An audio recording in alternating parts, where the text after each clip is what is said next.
अच्छा भाई, पिछली वीडियोस तक तो हम फर्स्ट ऑर्डर डिफरेंशियल इक्वेशंस देख रहे थे, लेकिन अब आ गए हम second order linear differential equations पे, या फिर लकीरी तफरीकी मसावात दर्जा दूम। जाहिर है इतनी मुश्किल चीज़ वो हो या ये हो, एक ही याद कर सकते हैं। तो मेरा ख्याल है अंग्रेजी वाले के साथ चलते हैं, ये थोड़ा सा मुश्किल हो जाएगा। और फिर ये भी है कि पूरी दुनिया जब ये इस्तेमाल करती है तो हम यही इस्तेमाल करें, ज़्यादा बेहतर ही है। बहरहाल, ये सेकेंड ऑर्डर क्यों कहलाती है?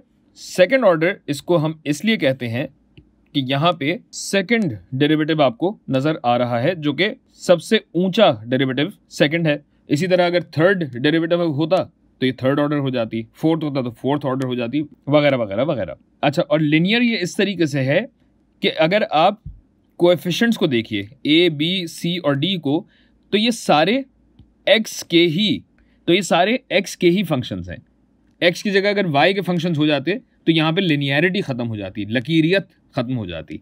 लेकिन लकीरी क्यों है? क्योंकि ए एक्स बी एक्स सी एक्स और डी एक्स हैं, जो कि एक्स के फंक्शन है, जैसा कि मैंने पहले कहा।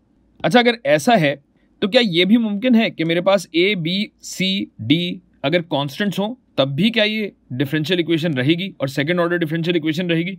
बिल्कुल रहेगी भाई।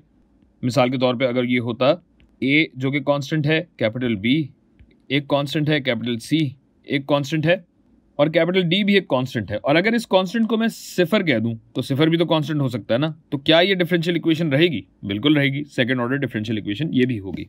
अब अगर इस इक्वेशन का मैं कहूं कि जी ऑफ एक्स इसका एक हल है, तो ई का हो जाएगा भाई ए जी डबल प्राइम बी जी प्राइम जमा सी जी बराबर होगा सिफर के।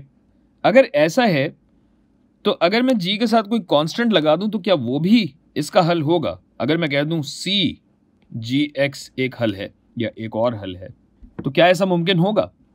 देखते हैं भाई। अगर मैं इसको C1 कह देता हूं ताकि इस वाले C से कंफ्यूजन ना हो, तो ये हो जाएगा AC1G डबल डैश जमा BC1G डैश जमा C1G बराबर है सिफर के।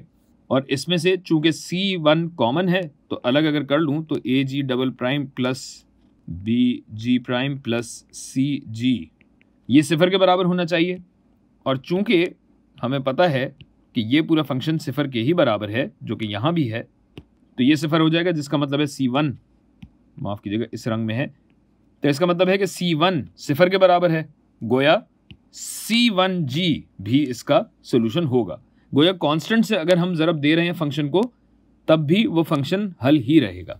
अच्छा जी, अब अगर मैं आपसे कहूं कि जनाब h ऑफ x भी एक हल है, तो क्या g ऑफ x जमा h ऑफ x भी एक हल होगा? देख लेते हैं भाई। जहां जहां y आपको नजर आ रहा है वहां अब ये पूरी चीज आएगी। तो ये हो जाएगा a ज़रब g डबल डैश जमा h double prime plus b ज़रब g prime जमा h प्राइम जमा c g जमा h बराबर होना चाहिए सिफर के। इसकी तसहील कीजिए, खोल लीजिए, ए जी डबल प्राइम जमा ए एच डबल प्राइम जमा बी जी प्राइम जमा बी एच। ठीक है भाई, तो इसको ज़रा अगर एक जगह कर लें आपका हो जाएगा ए जी डबल प्राइम जमा बी जी प्राइम जमा सी जी जमा ए एच डबल प्राइम जमा बी एच प्राइम जमा सी एच बराबर होगा सिफर के। और अब ये आप जानते हैं कि अगर ये पूरी चीज़ सिफर है, जी ऑफ एक्स अगर एक हल है तो ये सिफर हो जाएगा। और इसी तरह अगर एच ऑफ एक्स एक हल है तो ए एच डबल प्राइम जमा बी एच प्राइम जमा सी एच सिफर के बराबर हो जाएगा। गोया ये भी सिफर हुआ और ये भी सिफर हुआ, जिसका मतलब ये है कि G X plus H of X भी यकीनन इसका एक हल है। अब ये सारी चीज़ें किस तरीके से डिफरेंशियल इक्वेशंस में इस्तेमाल होती हैं ये हम अगली वीडियोज़ में देखेंगे।